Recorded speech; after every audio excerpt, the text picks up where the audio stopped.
실제로 일어날 가능성이 거의 없는 걱정을 수시로 꺼내보듯 걱정하는 현상을 램프 증후군이라고 합니다. 이제 우리 인생 중반 정도 살았는데 그런 걱정은 그만할까요? 중년이 찾아왔다의 진화입니다. 걱정이라는 부분은 사실 성향과도 관련이 깊습니다. 같은 무게의 걱정이라고 쳤을 때 누군가는 그래? 그때 가서 보지 뭐 라고 말하며 쉬이 넘기는 듯하지만 또 다른 이는 그 단어가 나오자마자 걱정의 무게 곱하기를 마구 해대서 정작 그 상황이 왔을 때는 대처가 불가할 만큼 무거워져 있기도 합니다. 그래서 지금부터 제가 말씀드리는 이 세 가지를 오늘은 깊숙이 생각해 보시면서 들어보세요. 분명히 걱정이 많은 당신에게 도움이 되실 겁니다.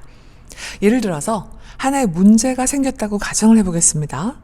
첫 번째 고민해 보실 생각은 이 문제가 내가 고민한다고 해서 일어나지 않을 걱정인지 일어날 고민인지 생각해 보시는 겁니다.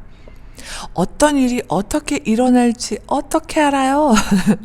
라고 반문하실 수도 있죠. 충분히. 그런 생각이 드신다면 이 고민은 하지 않아야 하는 고민입니다. 즉 내가 고민한다고 해서 통제 가능한 부분인지를 측정하고 파악하시는 것이죠. 예를 들어 볼게요. 우리 아이가 저 좋은 직장을 그만두면 어쩌지? 이미 아시다시피 고민의 결과는 아이의 마음에 달려있는 것이고 부모로서 조언은 가능하나 결론과 실행은 아이가 하는 거잖아요. 아쉽고 잘 안 될까 노심초사하는 마음은 부모의 몫이죠. 자, 이 고민을 한다고 해서 내가 해결 가능하지 않다라는 거죠. 그리고 이 고민은 너무나 중요하지만 내가 통제 불가능함으로 하지 않는다입니다. 그게 말이 쉽지 마음이 그렇게 되나요? 네, 그 말씀도 충분히 공감합니다.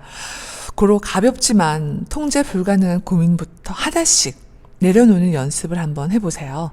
삶이 조금은 가벼워지실 듯 합니다. 두 번째로 고민을 했을 때 실행과 실행 불가로 나누어 보고 실행 가능한 것은 바로 한다입니다. 예를 들어 제 경우를 말씀드려 볼게요. 주변의 친구가 유방암에 걸렸던 이야기를 듣다 보니까 나도 그러면 어쩌지라는 고민이 하룻밤새 눈송이가 아니라 눈덩이가 되어서 그 다음날 아침 너무 무서운 거예요. 왜냐하면 검사를 받은 지 3년이 지났으니까 무서울 만도 했었죠. 그래서 안 되겠다. 이 걱정에 대해서 내가 지금 당장 할 수 있는 것은 바로 병원을 가서 검사를 받고 결과를 듣고 그에 대한 대처를 하면 이 걱정은 결론이 나고 사라지겠다라는 것이었습니다. 이 예시처럼 이 고민은 제가 실행을 해서 고민이 줄어들 수 있는 방법이 있었으니까요. 그리고 고민이 자꾸 커지는 상황이 왔을 땐 내가 할 수 있는 것을 바로 해서 고민이 사라지는 것을 실행한다입니다. 그리고 마지막 세 번째로는 그럼에도 자꾸 생각이 드는 통제 불가능한 고민은 흘려보낸다입니다. 생각이 나는 걸 어찌 억누르고 내 생각 속에서 나가라라고 하는 게 쉬이 되는 것은 아니잖아요. 그래서 이렇게 한번 상상해 보세요. 버스가 잠시 서고 지나가듯 내 머릿속에서 고민은 지나간다. 이 고민이 또 올지는 모르지만 지나간다라고요. 우리 이제 통제 불가능한 걱정은 그만해요 라고 말씀은 드렸지만 앞서 말씀드렸듯 성향에 따라 많이 쉽고 많이 어려울 수 있어요. 제가 쓰는 방법은 산책인데요. 너무 뻔한 방법이죠. 하지만 저는 산책이 너무 좋더라고요. 생각이 많이 정리되고 가끔은 결론도 나고요. 약간 내 생각에 샤워를 해준 느낌이랄까요?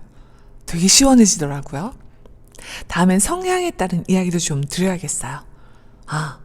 그리고 채널 개설한 지 얼마 되지 않아서 아직 검색도 안 되고 참 어설프고 부족함이 많은 영상일 듯합니다. 그럼에도 계속 함께 해주실 수 있다면 구독, 좋아요 조심스럽게 부탁드려 봅니다. 그러면 제가 당신을 찾아갈 수 있을 것 같아요. 고맙습니다.